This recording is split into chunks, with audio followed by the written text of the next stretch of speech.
Welcome to the Cyber Insurance News and Information Podcast. I'm your host, Martin Hinton, and joining us today is Vivek Ramachandran. He is most recently the founder of SquareX. We'll explain what that means, or he will in a little bit. But up until this point in his career, he's been a cybersecurity researcher, an author, a serial entrepreneur. He's been in the cybersecurity and cyber resilience space for a long time, pen testing and that sort of thing. So without any further ado, Vivek, thanks so much for joining us. Tell us a little bit about yourself. So, Martin, thank you so much for inviting me to the show. Super excited to be here. I've been in cybersecurity 25 years, started as a security researcher, quickly figured that, I enjoyed breaking things more than making them. So, a very large part of my career was actually finding exploits, speaking at conferences like DEF CON and Black Hat. And that's when I felt like the current state of security products weren't there where at least me as an attacker felt it should be. And that's when I, jumped over on the other side, built a wireless monitoring device company. And from there, Pen Tester Academy, which was red blue teaming in the cloud. And then finally SquareX, which is browser detection response. And this is where we are today. So SquareX, BDR, the world is full of acronyms. For the audience, that means browser detection and response. Now, I think one of the things I want to set up is that one of the realities of the way we work now is we spend a lot of time in our browser. Everything is simple as, if you will, Googling or whatever it might be, to uploading files, to communicating and that sort of thing. Tell me a little bit about the reality we face now with regard to browser usage in the workplace and what detection and response of what's going on within that environment, how it matters. So take us through that a little bit. Yeah. So, Martin, the endpoint itself has fundamentally evolved. I think, if you go back 10, 15 years, we did most of our work on our regular computer. You had Microsoft Word, you had Adobe Creator Suite, you watched your videos. I mean, the times when we used to download movies. But in the past 6 to 7 years, especially what's happened is all applications have become SaaS applications. Pretty much, your email, everything is webmail now. And users in an organization are spending over 90% of their time in web browsers. And if you look at younger demographics, folks in the age group of 20, they don't even use things like Outlook Express. It's all completely web. Now, AI is accelerating this even more because for a typical employee in an organization, the gateway to AI applications like ChatGPT and whatnot is also the web browser. Because of this fundamental shift, what's happened is attackers are looking at it and saying, the endpoint, your Microsoft Windows isn't juicy anymore to me because you're downloading fewer and fewer files. Everything is in the cloud.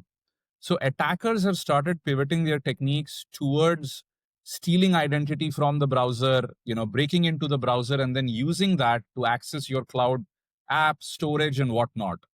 And this is really where what we've tried to do is bring the EDR to the browser. So endpoint detection response, companies like CrowdStrike, SentinelOne, been around 15, 20 years, big companies. But with this new change in endpoint moving into the browser, what SquareX has done is try to reinvent EDR, but make it browser native. So very simply put, browser detection response is a fancy way of saying we are an antivirus equivalent sitting in the browser. We are looking at everything.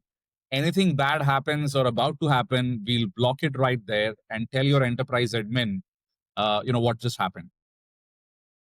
So just to put this in simple terms, the where we are is we are the value. So the worker, what they're doing, what they're working with, that's the value. Wherever that happens to be, whether it once upon a time was on the desktop or on local storage, if you will, now that is not the case. And not surprisingly, the criminals or the bad actors have adapted to target people where they're spending their time and where they're bringing their valuable information and data and that sort of thing. And that reality is that now that's in the browser. Do I have that in the sort of layman's terms kind of correctly? Absolutely. Absolutely. So I think, criminals will follow where users keep their data and how they unlock it. And the browser has become the application through which all of that is happening in every enterprise, not just enterprise, even consumers, right? You probably are spending 90% of your time in the browser, even in your personal time. So you've got it exactly correct. So in that sense, there's this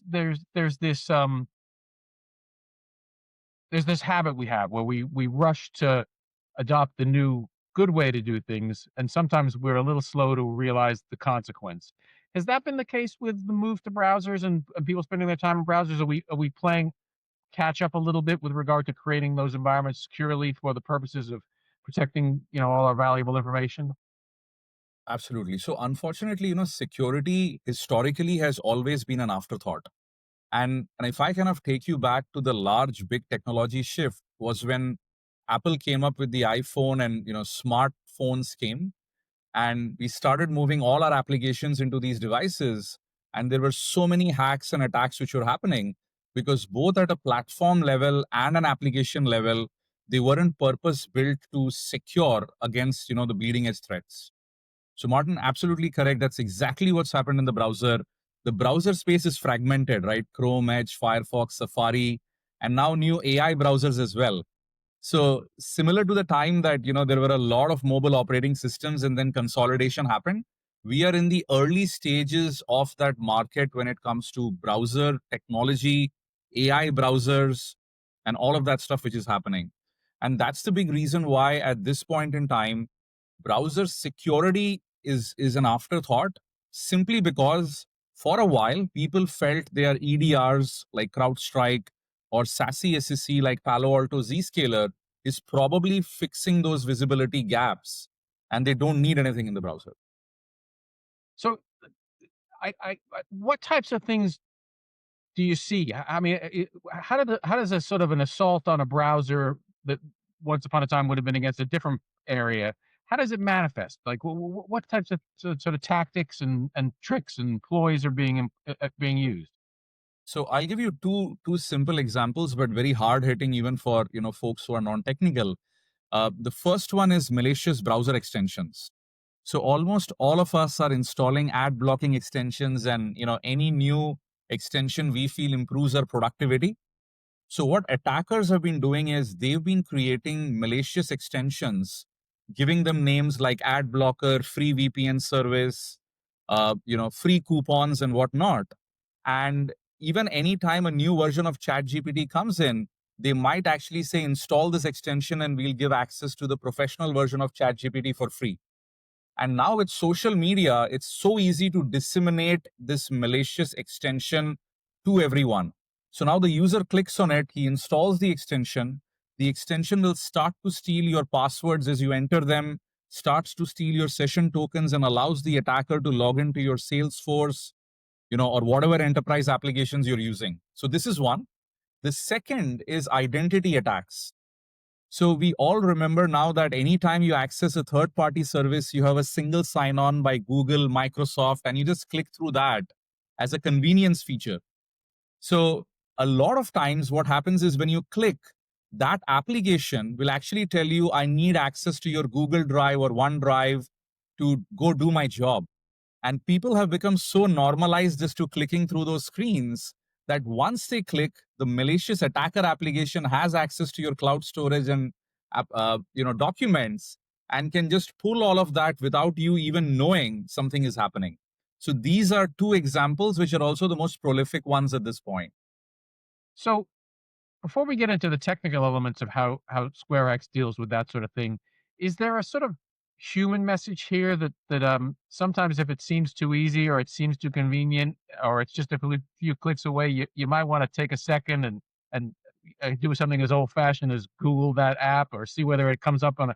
What would you suggest to people before we get into the tech side that they can do to make themselves more secure? Let's say they're at home and they don't have the resources to go out and buy every application or security sort of solution that might exist.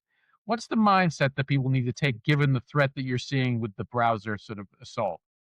Yeah, absolutely. So Martin, I'll start with a word of wisdom our fathers and grandfathers have always told us is there is no free lunch. So if you're online and someone is actually offering you a premium service absolutely free, there is already something suspicious about it. So to your point, the best thing to do is, unless you're installing something from a trusted publisher, which would mean, Google, Adobe, Microsoft, people you're very, very aware aren't going to go ahead and cheat you or steal something from you. Barring those, there is a little bit of background check, similar to what you would do in the real world when you meet somebody before inviting them to your home. So what you ideally should do is, when you look at, as an example, browser extensions, go take a look at who the publisher is, how many people have installed it. Are already other users starting to leave negative comments about bad experiences or things getting stolen? Google that. Most of the time, in today's social media charged up world, anyone who's had a bad experience would have a story to tell. So treat your browser as seriously as you would treat your home before inviting someone in. Make sure you do at least the most basic background checks. I mean, you make a point that I've made again and again, is that we have moved so much of what we value into digital spaces, from financial information on a personal level to photographs of our children when they were newborns and whatever it is.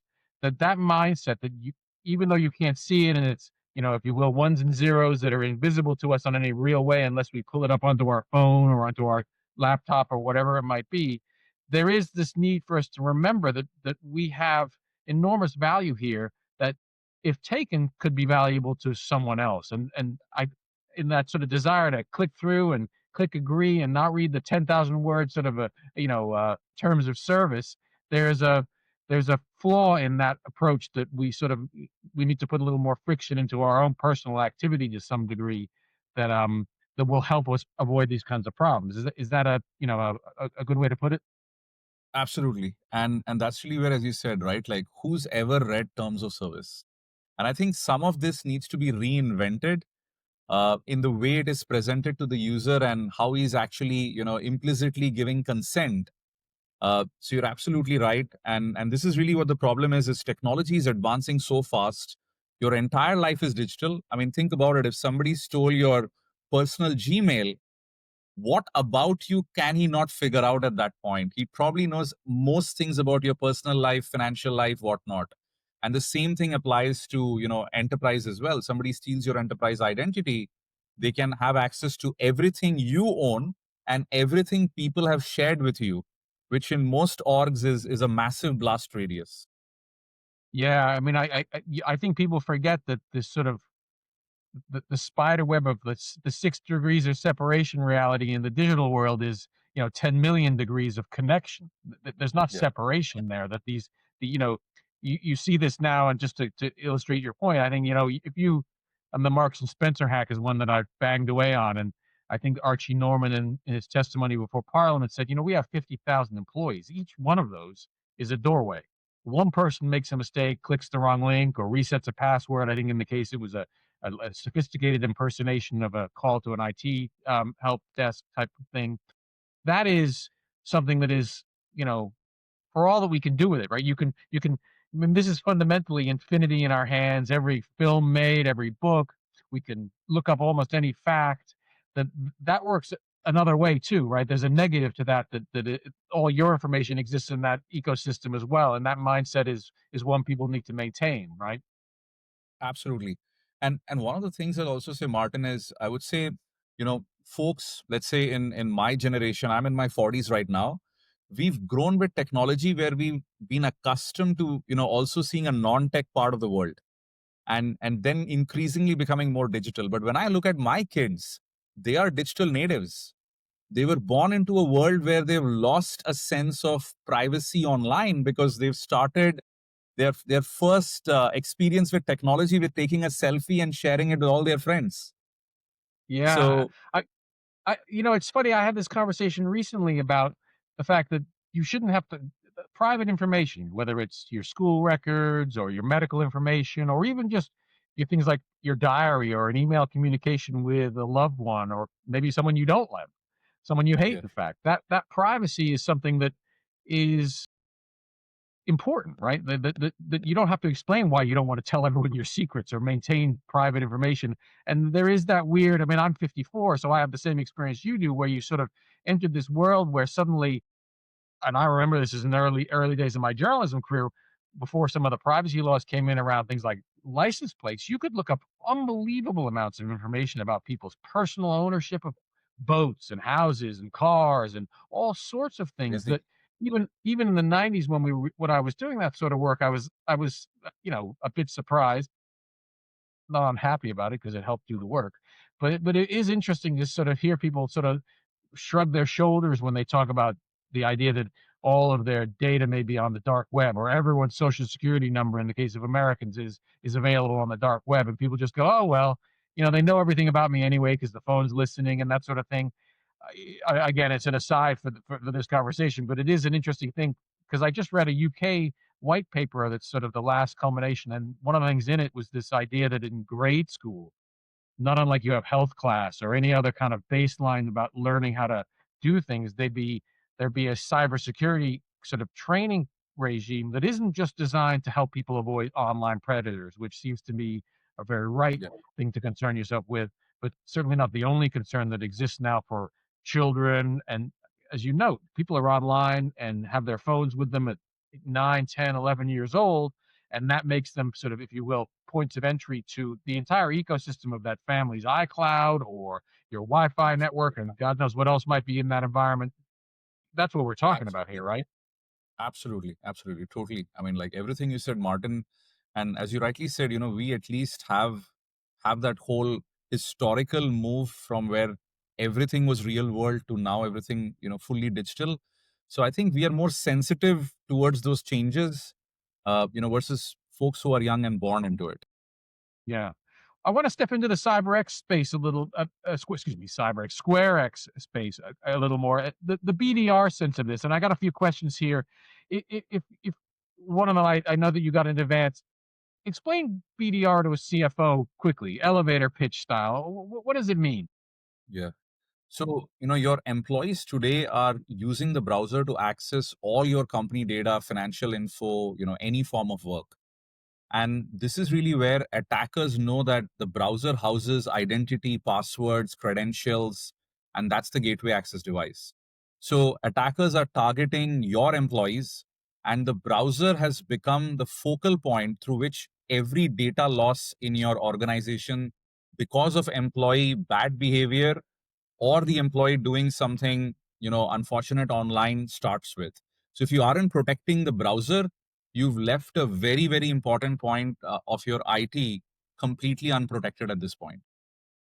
I'm prone to historical references, and I compare the after reading about SquareX initially, I came up with the idea that browsers are a bit like being in transit. If you're online, you're in the open wild west. You're between the town and the train station, or you're between two Yeah. towns where your security in the Reconstruction era of the Wild West was a guy with a shotgun sitting next to you on your stagecoach. And that to remember that idea that in transit and at transitory points physically, our security is vulnerable. And that idea exists in the digital space as well. And I'm curious whether you think that analogy is a little far fetched, because I try to, again, like I said to you, bring these into spaces where people who don't have a technical background but are still in all these spaces might understand it. Is that a fair way to help people understand the sort of Yeah, yeah, comparative between physical and digital security? absolutely, Martin. And I think, just drawing from your analogy a little bit, I mean, imagine that you're driving your car into, potential I would kind of say neighborhood, which isn't very safe, then you definitely want to make sure that your car has, good quality, security and this and that, or else somebody's going to break in and take your bags, take your laptop or whatever. And that's exactly what you have to do with your browser as well, because all your valuables are actually sitting inside the browser, and you need to protect it, because that's the application gateway with which you're accessing everything else. So how does SquareX work? Let's say I want to introduce it to my browsers at my company of 190 employees. What's the process, and what goes on in the background that you can share about how it works and how it affects the browser that I'm using? I mean, Yeah, obviously great. people would worry, but does it slow things down? Does it speed things up? Obviously, it reduces some risks, but how does Yeah. it work? Yeah.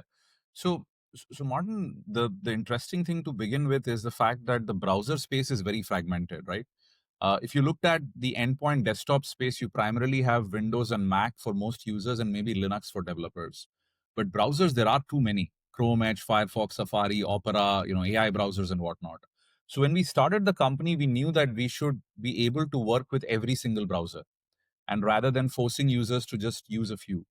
So that's where we took an approach where SquareX deploys as a browser extension. So similar to how you have a Grammarly or an ad blocker, SquareX would have your IT team deploy its extension as a managed extension, and that gives us superpowers. Now, what are those superpowers? When you have SquareX installed on your company browsers, at that point in time, we are looking at everything happening, the DOM, network requests, user actions, and then we go ahead and look at if an attacker is actively trying to go ahead, break into the browser, steal tokens and all of that. And based upon that, we can block everything right there. Now, what is interesting about this approach is SquareX does not send any data back to our servers to do detection. We are able to do everything in the user's browser itself, making us extremely privacy safe for organizations. So, which brings, to the next question which you asked is, if you're doing something so heavyweight, doesn't this slow down the browser?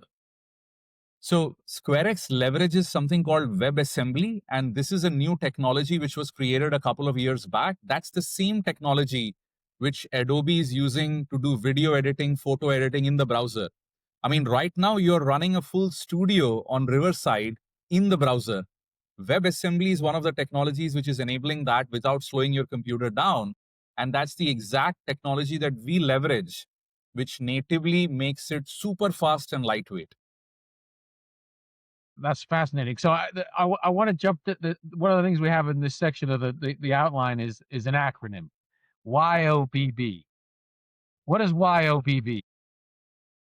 Yeah. So, me being in cybersecurity 25 years, a long time back, 20 years back, web browsers were vulnerable to a lot of software bugs. And what was happening is Microsoft, primarily it was Edge and Netscope and some of the Netscape and some of those back in the day, nobody was taking it seriously. So security researchers came up with this idea of month of browser bugs where they ended up releasing software vulnerabilities every single day for a whole month.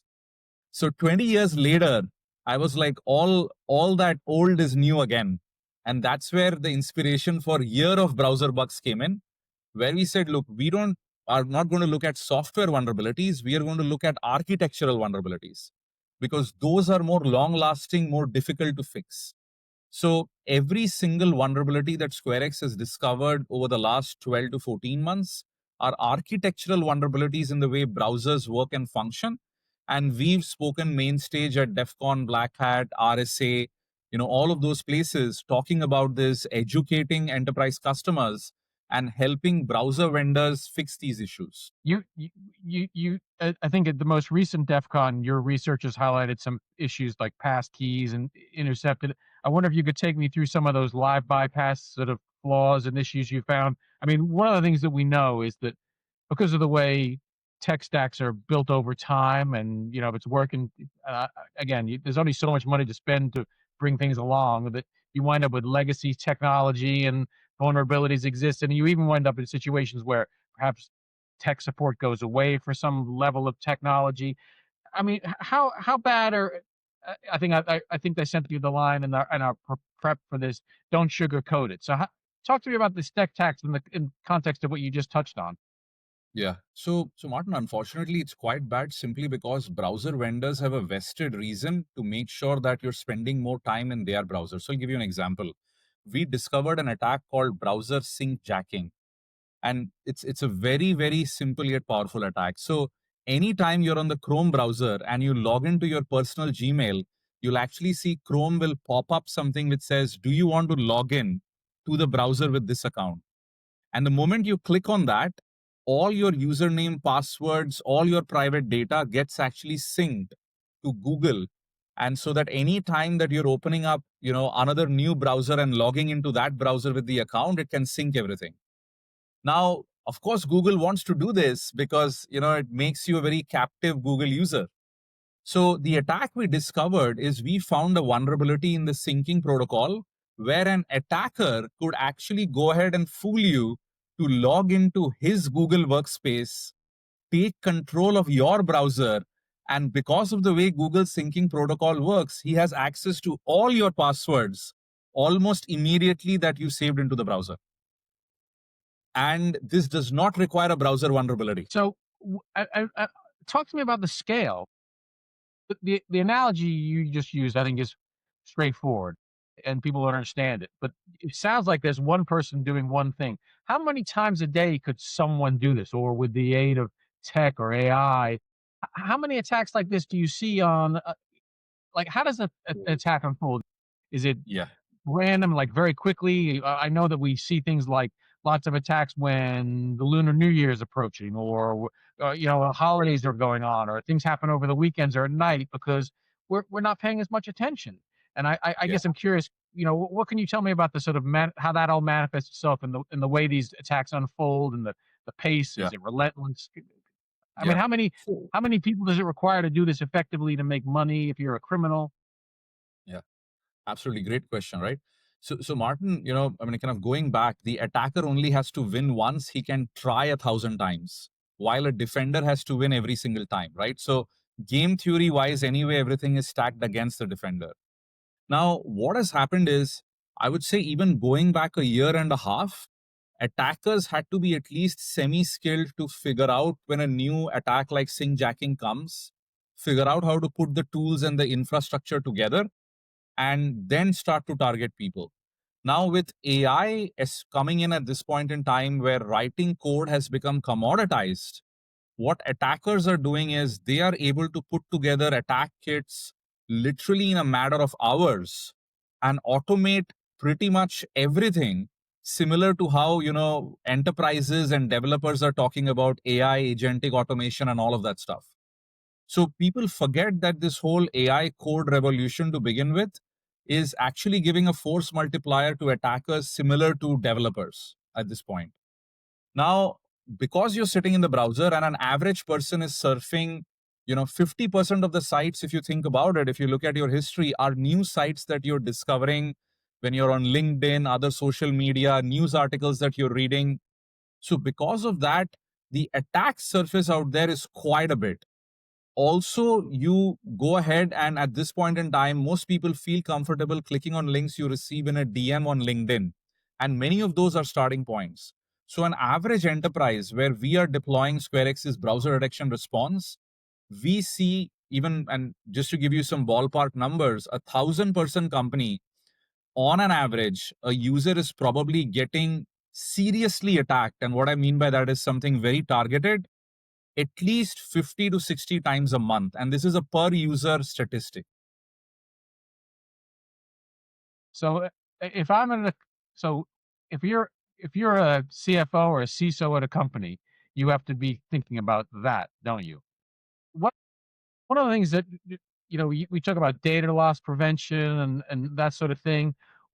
When you look at this, I mean, I'm sorry, I'm a little hung up on the 60 times a month. I mean, that's. I mean, could you imagine the physical security, like if someone tried to break into every door at an office 60 times a month? It is almost sort of hard to comprehend. I mean, I'm famous for saying that if I were the only person left, the list of things that wouldn't exist is as long as you can imagine, and most of it is what we're using right now.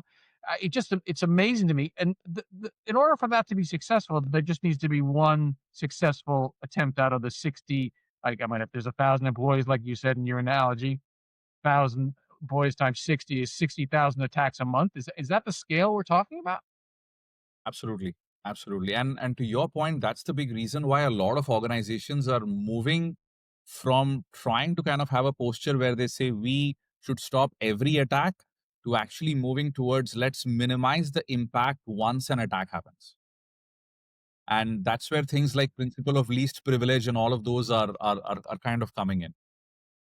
That's a really interesting point because I don't know if I mentioned this in any of our prep before this. Is I spent about 6 years doing military history documentaries, and one of the things that all of the soldiers and retired generals I interviewed talked about planning, and that planning, and the famous line is plans only survive first contact, and that the key for every successful chaotic environment, which is sort of the landscape with regard to cybersecurity, there's a constant chaos being created by the bad actors that a volume that's almost hard to comprehend is being able to adapt.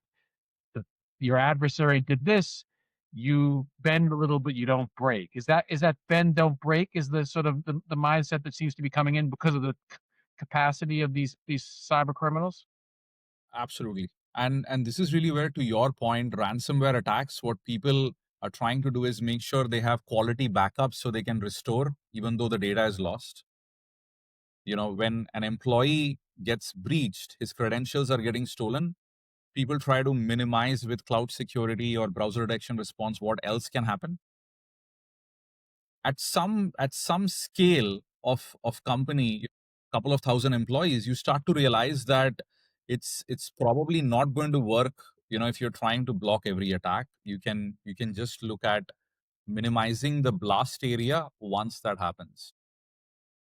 I mean, again, like what you're touching on is the idea that in nothing can you achieve perfection, right? And the idea of being perfect is an impossibility, and the within organizations and within the sort of cyber risk analysis, there needs to be this understanding that there is a, if you're going to walk in the rain, there's a chance you're going to get wet, and it's raining all the time in this space, and you just have to accept some of this reality and be prepared to overcome it. So, which brings me to my next question, or the next topic I wanted to mention. In the scale of insurance, with regard to resilience and assessing risk and underwriting these sorts of situations, how are you seeing this landscape play out in the cyber insurance sense? Yeah. So I think, there are a lot of, companies who will go ahead and do a risk assessment, a risk scoring, and all of that around organizations. Uh, Unfortunately, what's happened, Martin, is that generally any form of risk assessment and compliance lags behind a little bit to where bleeding edge attacks are.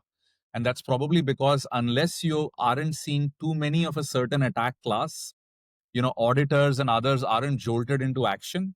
Because and this is my favorite quote is, because you are compliant doesn't mean you're secure. Compliance primarily and risk assessment, is just ensuring you aren't doing the most common, the most likely mistakes, which rest of the industry has already learned from. So what we're seeing is, at this point in time, most compliance, risk assessment, insurance is all depending on EDRs and SASE SSE to actually stop browser attacks. Now, why is that? Because browsers, when these technologies came in, were simple website renderers. So you remember the time when on Gmail, you had to refresh the button to see new email. But now, browsers are full blown application platforms.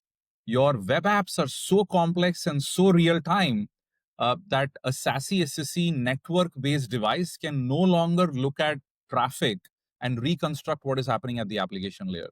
So my 2 cents is, when it comes to cyber insurance, risk assessment, auditing, browser security will hopefully start to show up as an independent line item, carrying as much gravity and weightage as network security and other similar ones. So, what are one of the questions I've got here is what browser centric controls would you list as a must have? Like, if I'm watching this and I have a company and I'm thinking, oh man, everyone's on their browser all the time. I don't know, even I can't remember my cyber insurance policy. What are some must haves that you think people should Yeah. be?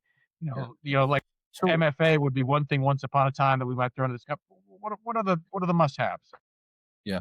So the must have at this point in time is, almost 80% of the organizations we speak with don't have managed browsers. So what is a managed browser? Chrome, Edge, all of these browser companies allow you a way to control the browser, to harden the browser similar to how you would be hardening Windows or Mac, and to restrict risky activities right off the bat. So, step one in my mind is, manage your browsers. Don't allow your users to go about doing anything in the browser, installing any browser extension, and all. So, that is number one. The second is, do a browser security posture assessment. And here is what it could actually give you. Some of our users are doing more risky activity online than others, right? Joe on the research team is visiting dark websites, onion sites. He has Tor installed, which is driving his browser, and you don't even know about that at this point in time. And this is really where, I mean, simple things, Martin. Anytime, let's say, Chrome tells you to update, there are a lot of users we know will never update their Chrome because they don't want to bring up all those windows back again, right? But that update may have a critical CV vulnerability which attackers are actively exploiting. So if you don't manage your browsers, you can't force a restart anymore. And a user could be on a stale browser for months. So that's I would kind of say, T equal to zero, something you can do immediately. You don't even need a security product. Now, post that, if you want to do something more, then you probably need like a browser direction response, which is an EDR in the browser DLP, and all of those. Uh, and that is probably a more mature, part of the life cycle of how to think about browser security. So, in the context of your point about bend don't break, is the sort of thing you're seeing in cybersecurity now, that someone's going to get in eventually, but you want to minimize that. With regard to the sort of evidence that gets created and the post event sort of forensic analysis at a browser level, what kinds of things would companies be wise to preserve, if you will, so that the claims process is a little smoother? What about that space? Yeah. So I think at this point in time, as you rightly said, there is barely any telemetry in the browser that is being sent back to a SIM or a SOC, for long-term audit trails, right? You barely know what your user is actually accessing. I mean, most ordinary users can just go remove their history entirely. So if there is an incident and you want to do forensics and trace back, you're scratching your head. And that is really where, Martin, similar to the endpoint, similar to what you do on Windows, there needs to be reasonable amount of audit trail, log collection, and long-term preservation of those on a per browser, per employee level. Without that, there is absolutely no way to prove or disprove anything when an incident happens.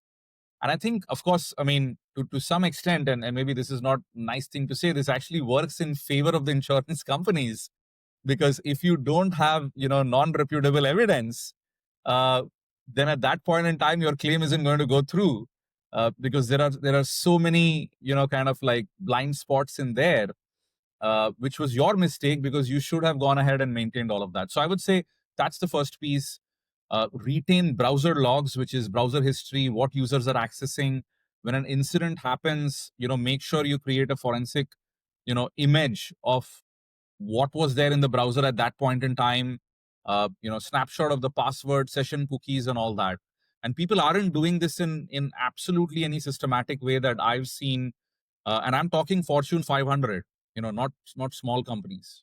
Yeah, I mean, well, I think that a lot of some of the content we create is designed to help small and medium-sized businesses. And the thing I've realized in the 2 or so years that I've been doing this now is that the the big guys don't have it that much clearer than the little guys. They just maybe have more resources. They may once upon a time were targeted more frequently, or they've got the capital to get a better insurance policy or whatever it is. But with regard to the actual security part of it, it's uh, again, the Wild West is a bit of the analogy I keep coming back to.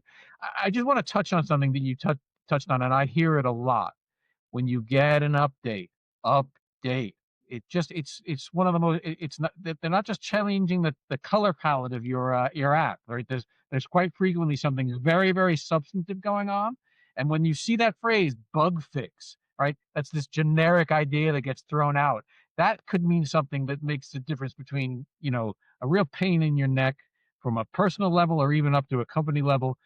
So again, a little editorializing there, but updating your OS on your, say, your iPhone or whatever else it might be, it's something to do.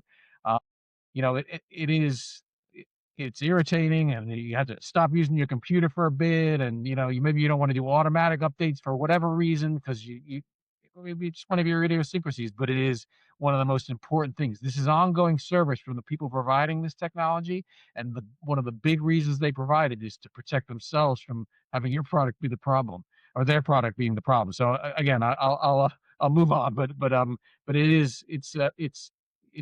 mean, and you get a lot of these updates. You think about how many platforms there are. There's just so many of them. So you get this fatigue situation where people are like, oh, I'll do it later, and a week passes, and that week is a window of vulnerability for bad actors that they know exists because they understand human Absolutely. psychology. So, make yourself a little more resilient and prepared. So that's that. So just moving down the sort of into the future now. So what does the future of this look like with AI co-pilots and browsers, and you've got the next 24 months? Give us a sense of what we're going to be seeing in the sort of cybersecurity space in this context.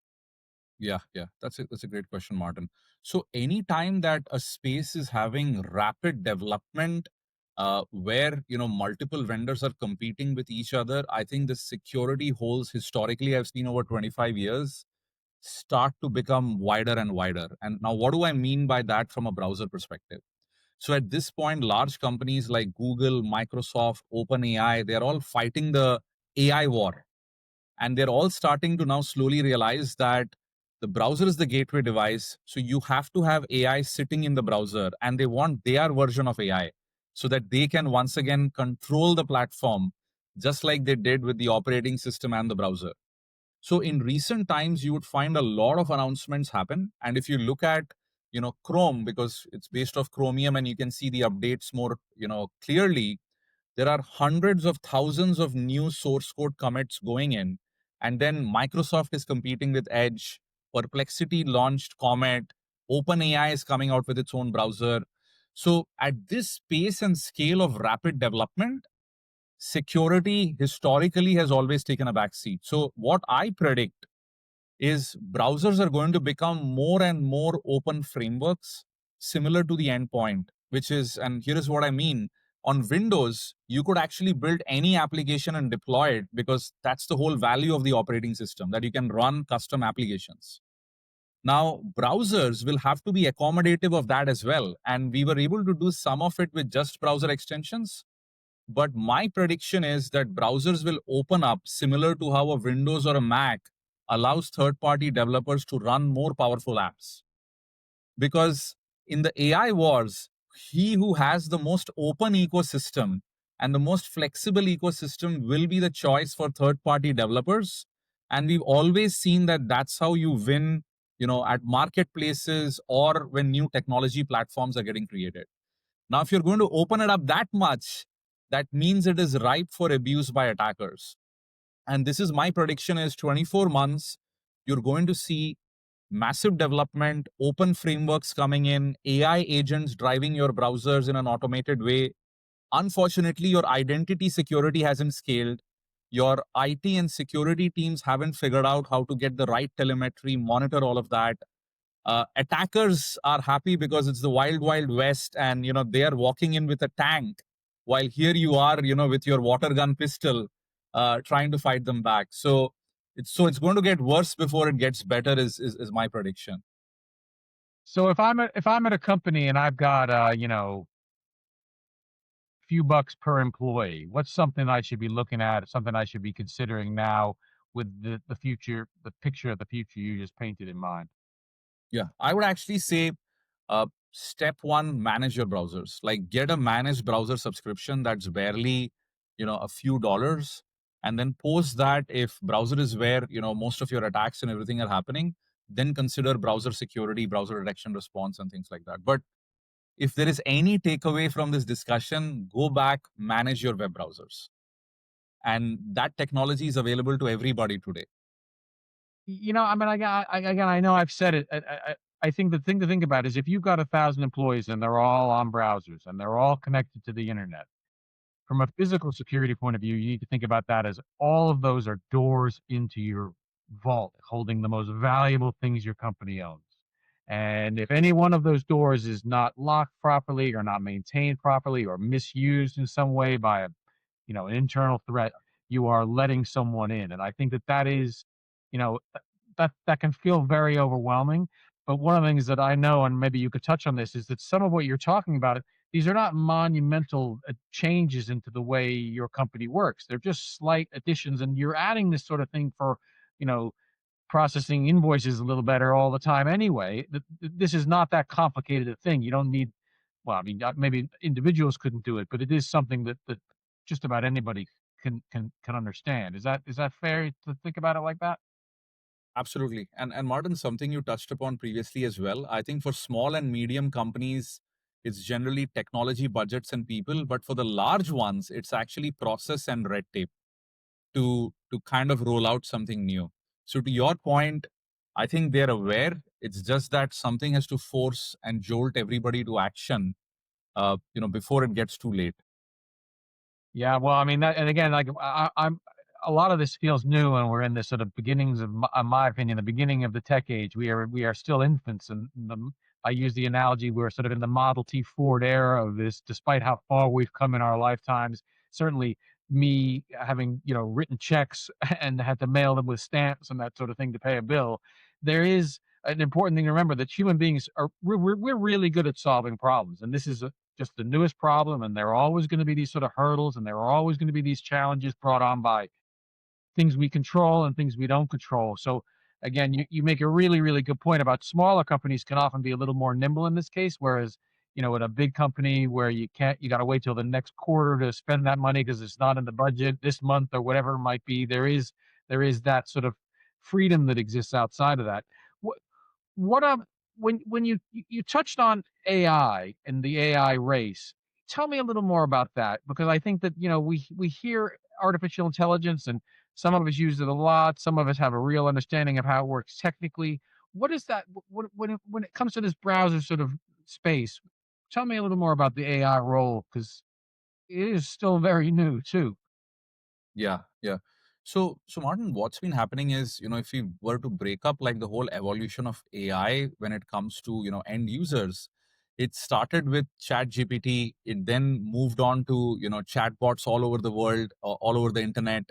And from there, it moved on to AI agents, AI browsers, and it's just accelerating, right? And this is really where what's happening is people are using AI at this point in time extremely extensively. And what I mean by that is before every meeting, I think employees are uploading documents to ChatGPT to get a summary so that they look smarter in the meeting. People are copying meeting notes to get summaries and whatnot. So AI usage in the enterprise is exploding. Now, unfortunately, if you talk to most CISOs at this point, they'll actually tell you that they're still using the old generation DLP to try to make sure that all of this data spillage with AI does not happen. But when it comes to AI, P2 information leakage and data leakage is a very, very small piece. So the second one, as I can give you, is uh, you know AI unsanctioned AI apps, which is including your shadow SaaS by quite a bit. So here's an example. There's a new AI app. Your enterprise users go in. There's no credit card required. They connect, grant access to your company OneDrive, and then that AI platform will actually pull that data out. So now there is a shadow SaaS that you weren't aware of, and the employee forgets because there are so many of these apps that he tries, doesn't like, and never goes back to. But now your organization data is sitting there. The second one is really data exposure created by your employees. So if you go to Chat GPT, you have a great conversation and you want to share it with your friend, you can click share this conversation and then send them a link. But that's a public link, so attackers have been able to mine thousands of those public chatbot links and get access to whatever company data was uploaded during those conversations. So I think what's happening is AI usage is rapidly changing based upon the contours of how these companies are giving us application access, right? Custom browsers, AI agents, models that you can run locally and whatnot. And I think the development is so fast paced that your security and IT teams just can't wait for one more quarter to see what's happened and decide, because by the time they do, the technology has moved forward.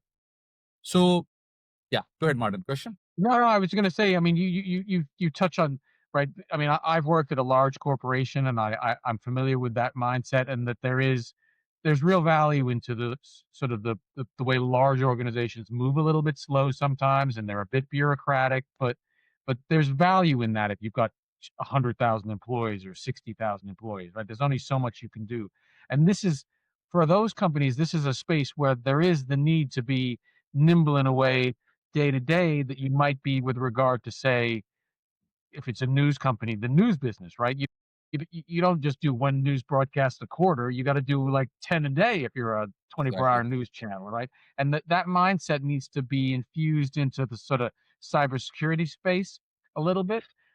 I don't know whether that's a fair way to put it, but it's sort of it's a tough push for a lot of CISOs where you're dealing with CFOs who are like, well, it hasn't been a problem yet. Why do you want $1 million or something or $10,000 or something? Yeah. Absolutely. And Martin, funny enough, when this whole AI wave started to happen, I think a lot of large enterprises, their first response was, you know what, this isn't a problem. We'll just block Chat GPT. And couple of months later, every department is saying that our competitors are using this and getting better than us. We need access. And the best analogy I give CISOs is, do you remember the time when TVs came out with microphones and cameras and we said, I'm never going to buy one of those? And eventually, every TV has a microphone camera built in, so you have no choice. You just have to pick what's available. And I think that's what's happening to AI is there was denial, there isn't full acceptance, but eventually, I mean, you just have to give in because technology waves, I mean, that's how it levels everything, right? Like no one can ever Right. stand No, in front of that. Yeah, yeah, I mean, I remember that initial reaction where it was basically just build a wall and just don't let anyone into that space. And the problem with building walls is that it keeps you from going to where the threat exists and engaging it before it gets inside your safe space. And it just, I mean, walls are quite effective, but they are only part of being secure. And I think that they, just saying no and you can't use it is again. I mean, the other risk situation that scenario runs afoul of is you get to the point where every CEO at a publicly traded company who wants to look like they're on top of things has to talk about how they're using AI to make the company more profitable and more efficient. And if your exactly. Yeah, CISO says no, no, no, we're not allowed to use it, it's going to make us. It is. It's a quandary with some fixes, fortunately, but you know. So I want to move to sort of towards the close here, and one of the things we had is sort of a lightning round. So I want to ask you three quick questions, maybe four, and we'll see what your answers are. What's the most dangerous default browser setting? Hmm. Allowing browser extensions to be installed by users. Is there an extension you would ban outright? Every single VPN extension or something which says can give you free access to resources. Yeah, I think you touched on it, right? So if there's an extension that has the word "free" in the marketing or in the web page you would download it from, instantly don't download it. Exactly. Right? Free is not free, right? As you said, no Yeah, free free is lunch. never free.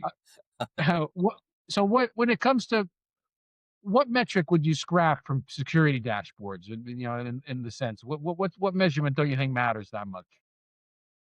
Uh, I would actually say number of total incidents. And the only reason I say is it's become a vanity metric because everyone is probably having tens, if not millions of them.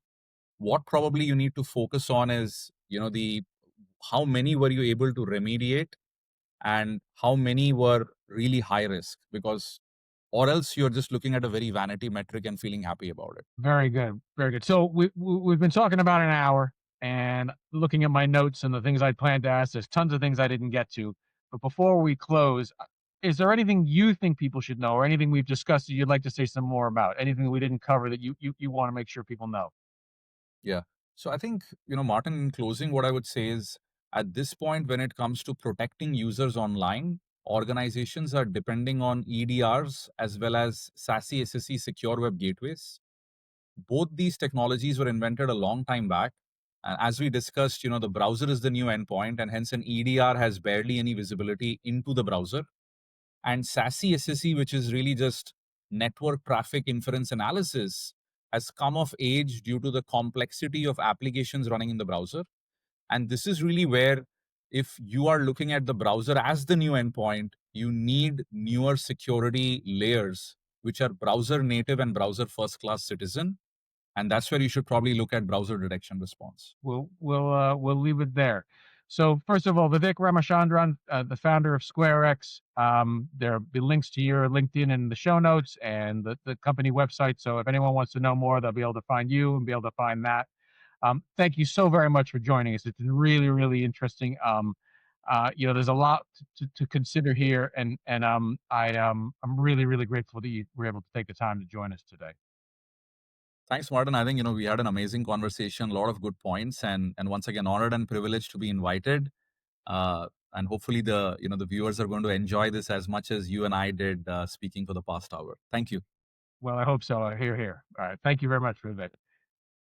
Well, everyone else, thanks for joining. If you've got a question, if you've got a comment, or if there's something you're not quite sure about, or you want to know more about, please drop a comment in whatever platform you might be watching this on or listening to it on, and we'll do our best. I could pass questions on to Vivek, or perhaps I'd even be able to answer them myself. Again, thanks for joining us. I'm Martin Hinton, Executive Editor of Cyber Insurance News and Information. Thanks so much for joining. Enjoy the rest of your day, wherever it might be.